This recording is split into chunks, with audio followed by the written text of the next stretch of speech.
पवित्र बीजक प्रज्ञाबोध शब्द 87 कबीरा तेरो बन कंदला में शब्द 87 कबीरा तेरो बन कंदला में मानू अहरा खेले बाफूवारी आनंद मृगा रुचि रुचि सरमैले चेतन रावल पावन खेड़ा सहजई मूल बांधे ध्यान धनुष्य बाण जोगेश्वर साधे षटचक्र बेदी कमल बेदी जाय उजियारी किन्ना काम क्रोध लोभ मोह हाकी सावज दिन्ना गगन मध्य रोकिन द्वारा जहाँ दिवस नहीं राती दास कबीरा जाय पहुँचे बिछुरे संग हो साथी। शब्द अर्थ अब हम शब्द अर्थ जान लेंगे। कबीरा का अर्थ है मनुष्य, मनुष्य प्राणी। कंदला का अर्थ है गुफा। मानू का अर्थ है मन, मनुष्य। अहरा का अर्थ है शिकार। बपुवारी का अर्थ है फुलवारी बाग बगीचा शरीर। आनंद मृगा का अर्थ है भटकने वाला मन। रुचि रुचि का अर्थ है विविध अनेक इच्छा। सर का अर्थ है बाण। मैले का अर्थ है चलाना। चेतत का अर्थ है सावधान। रावल का अर्थ है राजा श्रेष्ठ। पावन का अर्थ है पवित्र। खेड़ा का अर्थ है छोटा गांव। सहजई का अर्थ है सरल संभालना। मूलबंध का अर्थ है मूलबंध। सावज का अर्थ है पशु। गगन का अर्थ है आकाश। संग और साथी का अर्थ है तत्व प्रकृति। प्रज्ञाबोध अब हम प्रज्ञाबोध जानेंगे।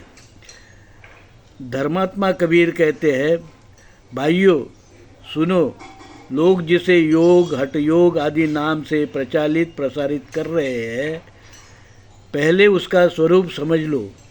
ये लोग कहते हैं हठ योग से शरीर को स्थिर रखकर मेरुदंड में विविध बंध को खोलकर पार कर मनुष्य नीचे से कपाल तक श्वास या प्राण का प्रयोग व्यायाम प्राणायाम कर श्वास रोककर मस्तिष्क में दोनों आँखों के बीच नाक के ऊपर त्रिकुटी में मन को स्थिर कर शरीर और मन पर विजय प्राप्त करने वाला राजा बनता है। उसे सभी सिद्धियां प्राप्त होती है। वो जो चाहे कर सकता है, उड़ सकता है, पानी के ऊपर चल सकता है, आग के ऊपर चल सकता है, उसे पानी डुबोता नहीं, आग जलाती नहीं, आदि आदि।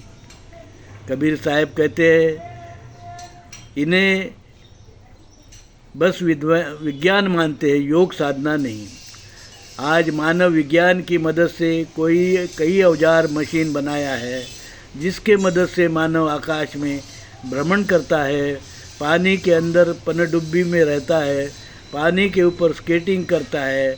इसमें कोई योगिक सिद्धि नहीं है, विज्ञान है। शरीर स्वस्थ होने के लिए मन स्वस्थ होना चाहिए और उसके लिए मानव जीवन मोह माया इच्छा तृष्णा रहित होना चाहिए। शरीर से उल्टे सीधे कर्तव्य दिखाने की जरूरत ही नहीं है। योग और योगेश्वर वही है जो मन को साधता है, मन को विकार रहित कर मूल भारतीय हिंदू धर्म का शील सदाचार भाईचारा समता शांति अहिंसा आदि मानवीय मूल्यों पर आधारित सत्य सनातन पुरातन समतावादी मानवतावादी समाजवादी वैज्ञानिक मूल भारतीय हिंदू धर्म का पालन कर माया मोह इच्छा तृष्णा आदि पर विजय हासिल कर रावल अर्थात सज्ञान प्रज्ञाबोध को प्राप्त करने वाला राजा बन जाता है। योग के नाम से फैला भ्रम को कबीर साहेब दूर करते हुए समाज को सुसंस्कृत और सत्य धर्मी होने की सीख देते हैं। साधु साधु साधु।